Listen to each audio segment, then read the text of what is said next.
अस्सलाम वालेकुम नाज़रीन। और उर्दू पॉइंट के साथ मैं हाजिर हूँ। तो चलिए सुनते हैं कि आगे शमशान घाट के पुजारी में क्या हुआ। मोहनलाल ने इस बार कदरे खुशक लहजे में कहा, फिर बोला, तुम्हें दूसरे धर्म के मामलात में टांग अड़ाने की क्या जरूरत थी? तुमने बुरा किया जो ऐसा ध्यान भी अपने मन में आने दिया। अगर तुमने मुझे कष्ट देने की हमाकत ना की होती तो मैं तुम्हें एक नादान बालक जानकर जरूर जरूर क्षमा कर देता, परंतु तुमने मेरा कहा ना माना, इसलिए मैं तुम्हें क्षमा नहीं करूंगा। खौफ के मारे मेरा बुरा हाल था, इसलिए मैंने फौरन ही मोहनलाल की बात का कोई जवाब नहीं दिया। अगर मोहनलाल की जगह कोई और बिछड़ा हुआ आदमखोर भी मेरे सामने होता तो शायद मैं दिलेरी के साथ इससे टकरा जाता, लेकिन जादू टूने के साथ उलझना महज मौत को दावत देने के मुतरादिफ था। चुनांचे मैं कुछ देर तक चुपचाप रहा, फिर अपने हवासों पर किसी कदर काबू पाने के बाद कहा, मोहनलाल, जादू टूने और सफली के जरिए किसी को नीचा दिखाकर मौत के घाट उतारना मेरे नजदीक बहादुरी नहीं बल्कि बुजदरी है। अगर तुम सच्चे मर्द हो तो सिर्फ अपनी जिस्मानी ताकत को आजमाओ, फिर मैं देखूंगा कि हम दोनों में ज्यादा कुव्वत किसके बाजुओं में है।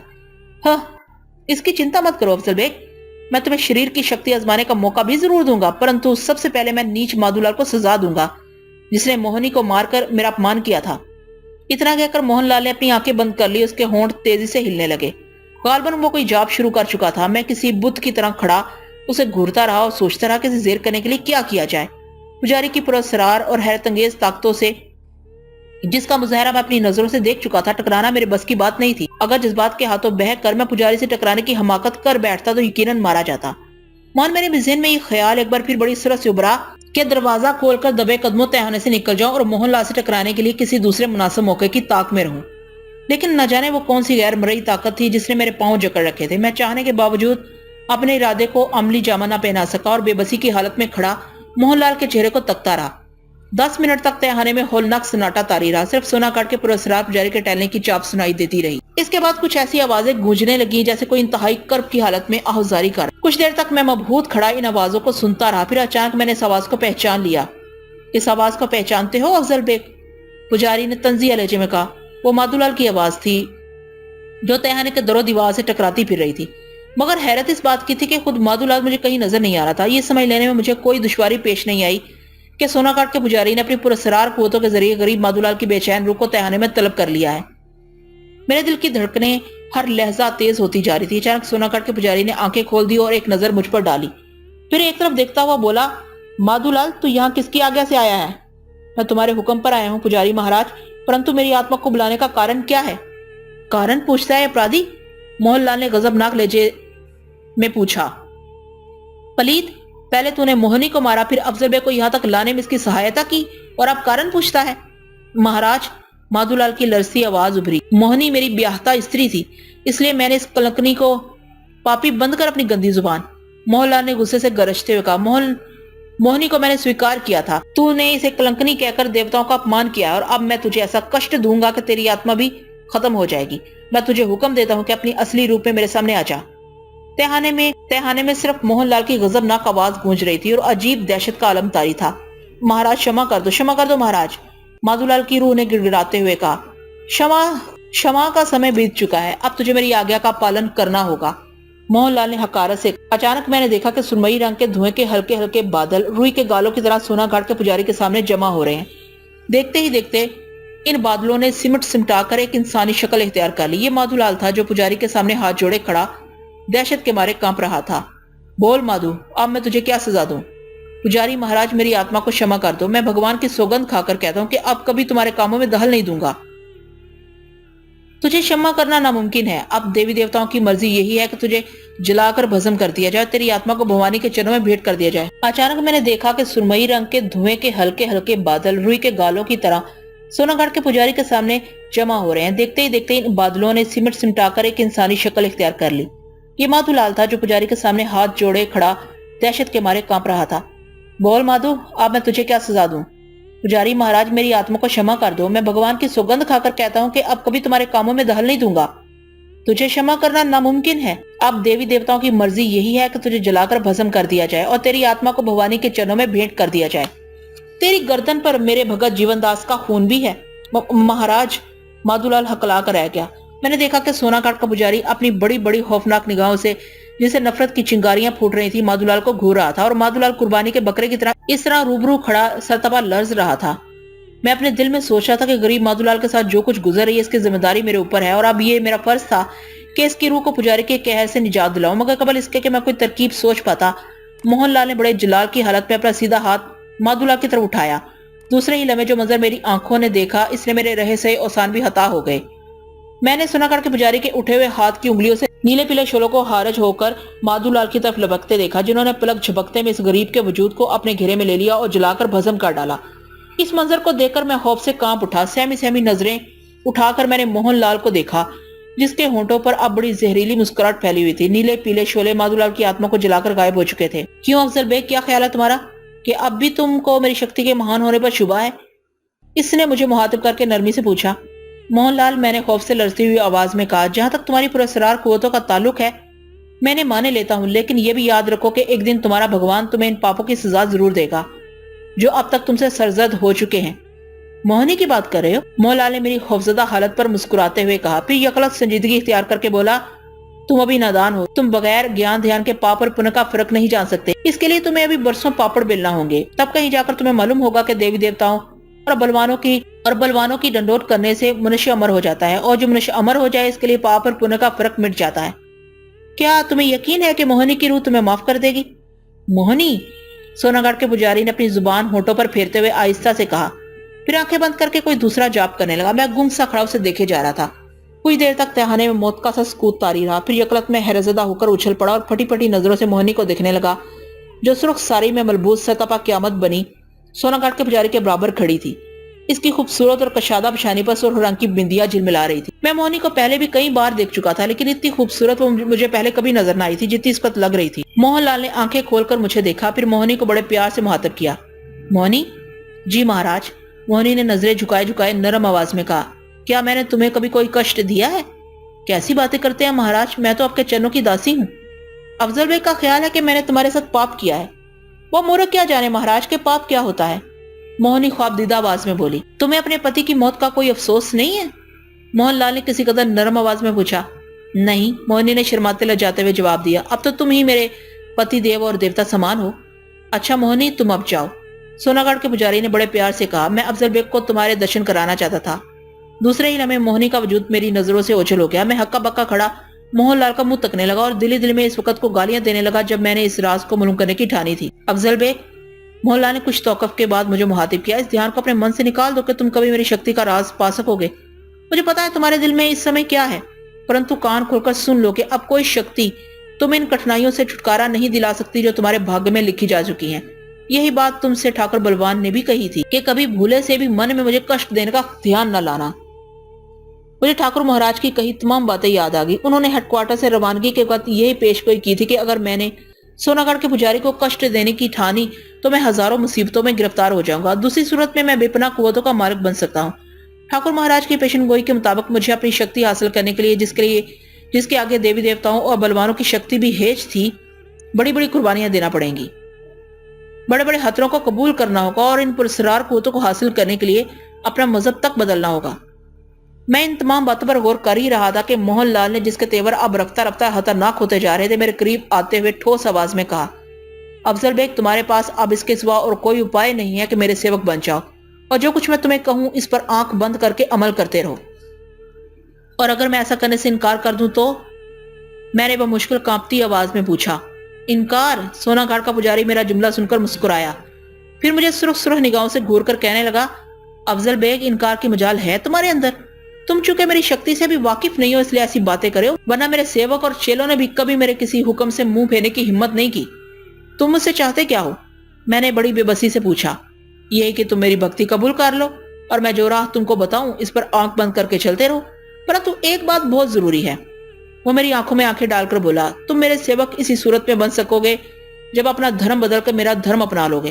یہ کبھی نہیں ہو سکتا۔ مذہب کا نام سنتے ہی میرا خون کھول اٹھا۔ میں نے اسے نفرت سے گھورتے ہوئے کہا، اگر مرد ہو تو اپنے جاب اور اناپ شناپ چھوڑ کر میرے مقابلے پر آ جاؤ۔ اگر مرد ہو تو اپنے جاب اور اناپ شناپ چھوڑ کر میرے مقابلے پر آ جاؤ۔ میں بالکوں کی باتوں کا برا نہیں مانا کرتا افضل بیگ، پرنتو تمہیں اپنا دھرم تو ہر حالت میں بدلنا ہوگا، یہی میری اچھا ہے اور دیوی دیوتاؤں کی مرضی بھی یہی ہے۔ ایسا تمام زندگی نہیں ہو سکتا۔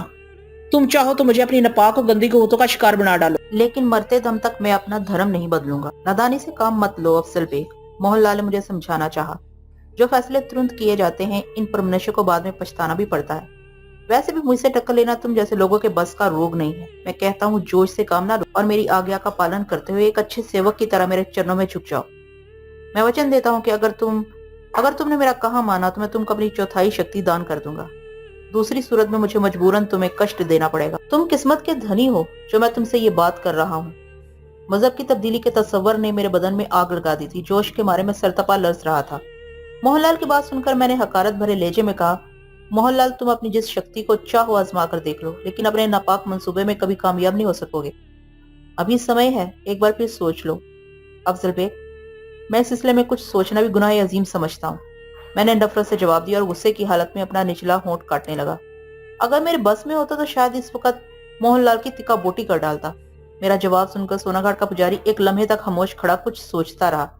फिर इसके होंठ आहिस्ता आहिस्ता हिलने लगे। वो कोई जवाब कर रहा था, मगर इस बार इसने अपनी आंखें बंद नहीं की थी। मैं गुस्से के आलम में से तके जा रहा था, लेकिन इसके साथ ही किसी नई आफत का ख्याल भी मुझे परेशान कर रहा था। अचानक मोहनलाल ने जवाब खत्म करके अपने दोनों हाथ फजा में बुलंद किए और अपनी उंगलियों को चटकना शुरू कर दिया। देखते ही देखते मेरे चारों तरफ आग के शोले लपकने लगे, जिनकी तपश मैं अपने जिस्म पर महसूस कर रहा था। मैं इस उस्ताद पर बुरी तरह घबरा गया। फरार की तमाम राहें अब मेरे लिए मसदूद हो चुकी थी। भड़कते हुए शोलों का हाला हर लम्हे तंग होता जा रहा था। कुछ देर तक मैं आग की तपश बर्दाश्त करता रहा। फिर मेरी कुव्वत बर्दाश्त जवाब देगी। जिंदगी को बरकरार रखने की तमन्ना मेरे जोश पर गालिब आ गई, तो मैंने खौफजदा आवाज में चिल्लाकर कहा, मोहनलाल, खुदा के लिए इन शोलों को दूर करो, नहीं तो मैं मर जाऊंगा। क्या तुम मेरे सेवक बनने को तैयार हो? हाँ हाँ, मैंने पूरी कुव्वत से चीखते हुए जवाब दिया और बुखलाकर आंखें बंद कर ली। मेरा सारा जिस्म जैसे झुलस कर रह गया था। भड़कते हुए शोलों को अपने इतने करीब लपकता देखकर मैंने घबराकर आंखें बंद कर ली थी। मेरे पूरे बदन में शदीद जलन हो रही थी। थोड़ी देर बाद जब मोहनलाल के कहने पर मैंने दोबारा आंखें खोली तो आग के शोले गायब हो चुके थे। मैंने अपने जिस्म पर नजर डाली तो मेरे हलक से घुटी घुटी सी चीख निकल गई। मेरा तमाम बदन न सिर्फ ये कि बुरी तरह झुलस गया था, बल्कि बड़े बड़े आबले भी पड़ गए थे। बेबसी के एहसास ने शिद्दत इख्तियार की तो मेरी आंखों में आंसू भर आए। मैंने मोहनलाल की तरफ देखा। वो मरदूद अभी तक मेरे सामने सीना ताने खड़ा था। उसके होंठों पर नजर आने वाली मानी खेज मुस्कुराहट मुझे अपना मजाक उड़ाती नजर आ रही थी। मैं गुस्से के आलम में दांत पीस कर रह गया। अफजल बेग, सोनाघाट के पुजारी ने कुछ देर बाद मुझे मुखातिब किया, मुझे पता था कि तुम बहुत जल्द मेरा कहा मान लोगे। मैंने कोई जवाब नहीं दिया। आबलों के अंदर होने वाली टीसें इस कदर अजियतनाक थी कि इन्हें बर्दाश्त करना मुश्किल था, लेकिन किसी न किसी तरह मैं अपने होंठ सख्ती से बंद किए हुए दर्द की शिद्दत को जब्त किए जा रहा था। एक तरकीब मेरे जहन में तेजी से उभरी। मैंने सोचा, इस वक्त मसलहत के पेश नजर मैं मोहनलाल से झूठे सच्चे वादे करके इसे राम कर लूं तो ये बात मेरे हक में ज्यादा बेहतर साबित होगी। रहा मजहब तब्दील करने का मामला, तो मेरा खुदा गवाह है कि मैं इस पर मुतलिक तैयार न था। एक लम्हे के लिए मैंने अपनी सोची हुई स्कीम पर गौर किया, फिर इसमें थोड़ी रद्द बदल की और मोहनलाल को मुखातिब करके बोला, मैं तुम्हारा कहा मानने को तैयार हूँ, लेकिन क्या तुम्हारे अंदर इतनी शक्ति नहीं है कि मुझे इन आबलों से निजात दिला सको? मोहनलाल मेरी बात सुनकर मुस्कुराया। उसकी मुस्कुराहट बेहद पुरअसरार थी। मुझे यूं लग रहा था जैसे वो मेरे दिल का भेद जान चुका है। एक लम्हे तक वो मुस्कुराती नजरों से मुझे देखता रहा। फिर इसने कुछ जा पढ़कर मेरी तरफ फूंक दिया। इसका मेरी तरफ फूंकना था कि यकलफ्त मेरे जिस्म के तमाम आबले गायब हो गए और टीसें भी खत्म हो गई। दाग धब्बों का कोई मामूली सा निशान भी बाकी ना रहा। मैं पहले जैसा चाकू चौबंद हो गया। इत्मीनान का सांस लेकर मैं सोच में पड़ गया कि अब किस तरह मोहनलाल से ग्लो खलासी हासिल की जाए। इसकी पुरअसरार कुव्वत के जो मुजाहिरे में अपनी आंखों से देख चुका था, इसके बाद आसानी से इस मोजी के चुंगल से बचकर निकलना मुहाल ही था। फिर भी मैंने उम्मीद का दामन नहीं छोड़ा। इस वक्त मुझे ठाकुर महाराज को जुमले भी याद आ रहे थे जो उन्होंने हेडक्वार्टर से मेरी रवानगी के वक्त बड़े वसूख से कहे थे। ठाकुर महाराज ने कहा था कि मेरी जिंदगी में एक वक्त ऐसा भी आएगा जब मेरी जुबान से निकली हुई हर बात पत्थर की लकीर साबित होगी और मेरी हर ख्वाहिश पलक झपकते में पूरी हो जाया करेगी। मैं अभी इन्हीं ख्यालात में मुस्तगरक था कि मोहनलाल ने कहा, अफजल बेग, अब तुम किस सोच विचार में पड़े हो? मैं ठाकुर महाराज के बारे में सोच रहा हूँ, जिन्होंने मेरे बारे में जमीन और आसमान के कलाबे मिलाए थे। मैंने जानबूझकर कदर नफरत भरे अंदाज में जुमले अदा किए। तुम्हारे ठाकुर महाराज का कहा जरूर पूरा होगा, परंतु इसके लिए तुम्हें मेरे कहने पर चलना होगा। क्या तुम सोचने के लिए कुछ मोहलत नहीं दे सकते? मैंने दबी जुबान में कहा। मूर्ख, मोहनलाल ने मुस्कुराते हुए जवाब दिया, मनुष्य जात की भला क्या शक्ति है कि वो देवी देवताओं से अपने मन का भेद छुपा सके? मैं जानता हूँ तुम किस तरह सोच रहे हो। तुम अपने बचाव की खातिर मेरे साथ दगा करने की ठान चुके हो, परंतु तुम अपनी चालाकी में कामयाब नहीं हो सकते। सोनाघाट के पुजारी का जुमला सुनकर मैं बुरी तरह बौखला गया। मुझे हैरत थी कि आखिर वो मेरे दिल की बात क्यों कर ताड़ गया। उम्मीद की एक किरण जो अब तक मेरे दिल में रोशन थी वो भी जाती रही। मैंने एक बार फिर दिल खड़ा करके कहा, मोहनलाल, अगर तुम चाहो तो मैं गुलाम की तरह तमाम जिंदगी तुम्हारी खिदमत करने पर तैयार हूँ, लेकिन जहां तक अपना मजहब छोड़कर तुम्हारा मजहब अपनाने का सवाल है तो इसके लिए तैयार नहीं हो सकता। नादानी की बातें मत करो अफजल बेग। मेरे बताए हुए रास्तों पर चलकर तुम बलवानों जैसी शक्ति के मालिक बन सकते हो, सारा जीवन सुख और चैन से गुजार सकते हो। मोहन लाल ने मुझे घूरते हुए कहा, मैं एक बार फिर तुमको वचन देता हूँ कि अगर तुम मेरा कहा मान लो तो मैं तुमको अपनी चौथाई शक्ति दान कर दूंगा। तुम्हारे लिए ऐशी ऐशा है, परंतु अगर तुमने हठधर्मी से काम लिया तो सारा जीवन कष्ट उठाओगे।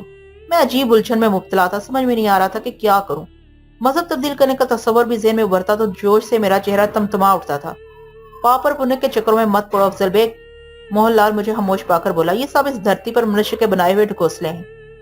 हो सकता है तुम ठीक कह रहे हो, लेकिन मैं अपना मजहब नहीं बदलूंगा, ये मेरा आखिरी फैसला है। तुम्हारी मर्जी, मोहनलाल ने इस बार खुशक आवाज में जवाब दिया। फिर संजीदगी से बोला, तुम्हें सोच विचार के लिए समय की जरूरत है तो मैं तुम्हें दे सकता हूँ। चलो अब अपनी आंखें बंद कर लो ताकि मैं तुमको यहाँ से बाहर पहुंचा। मैंने बिना किसी चूक चुरा के आंखें बंद कर ली। 5 मिनट बाद मैंने मोहनलाल के कहने पर दोबारा आंखें खोली तो खुद को एक वीरान पहाड़ी पर पाया, जहाँ दूर तक किसी आदमजात का नामो निशान नजर न आता था।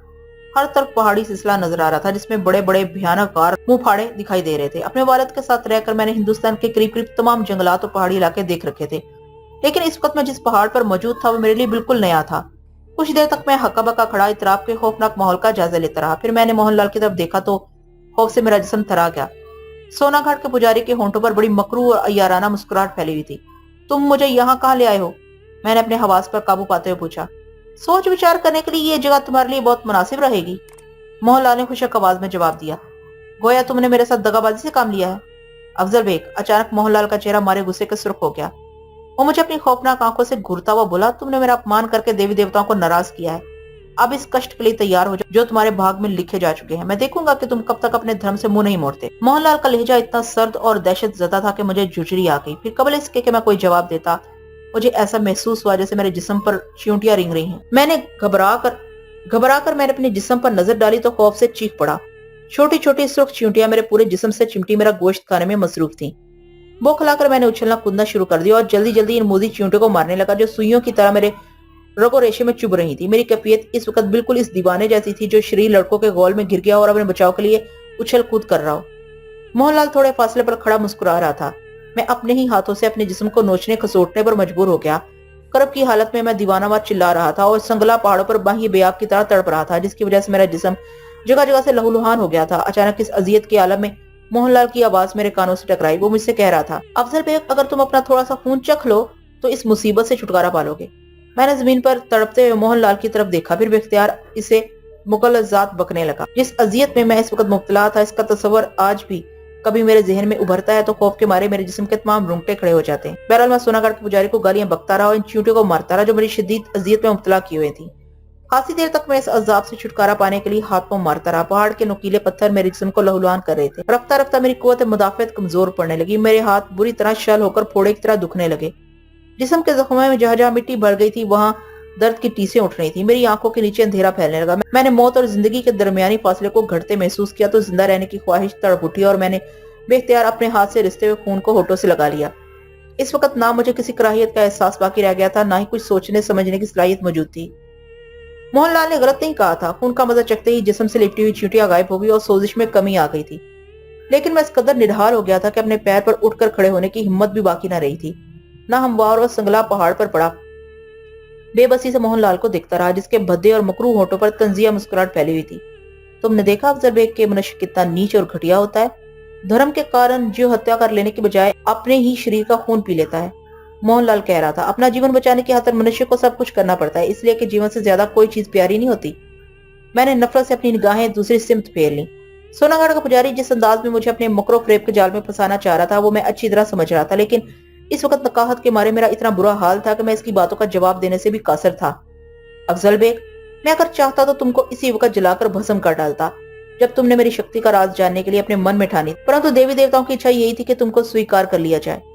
मोहनलाल ने सख्त लहजे में कहा, कान खोलकर सुन लो कि अब तुमको हमारा धर्म अपनाना होगा और गणेश देवता और पार्वती देवी के लिए जाप करना होगा, जिसके बाद तुम एक दिन महान शक्ति हासिल करोगे, मगर इससे पहले तुम्हें बड़ी बड़ी कठिनाइयों से गुजरना होगा और कष्ट उठाना होगा। इतना कहकर मोहनलाल आगे बढ़ा और मेरा हाथ पकड़कर एक गार की तरफ बढ़ने लगा। मेरे जख्मों में शदीद टीसें उठ रही थी। मेरा लहूलुहान जिस्म दोबारा पत्थरों पर रगड़ा तो मैं दर्दो करब से चीख उठा और मोहनलाल के आगे गिड़गिड़ाने लगा, खुदा के लिए मोहनलाल, मुझे इस बेदर्दी से ना घसीटो, रहम करो। रहम करने का समय बीत चुका है अफजल बेग, अब अगर तुम मौत की आशा करोगे तो वो भी नहीं आएगी। मैं दर्द के मारे चीखता रहा, चिल्लाता रहा, लेकिन सोनाघाट के पुजारी पर इस आहुजारी का कोई असर नहीं हुआ। मुझे घसीटता हुआ एक करीबी गार में ले गया और एक तरफ डाल दिया। तकलीफ के बायस मेरा जोड़ जोड़ दुख रहा था, किसी करवट चैन न आता था।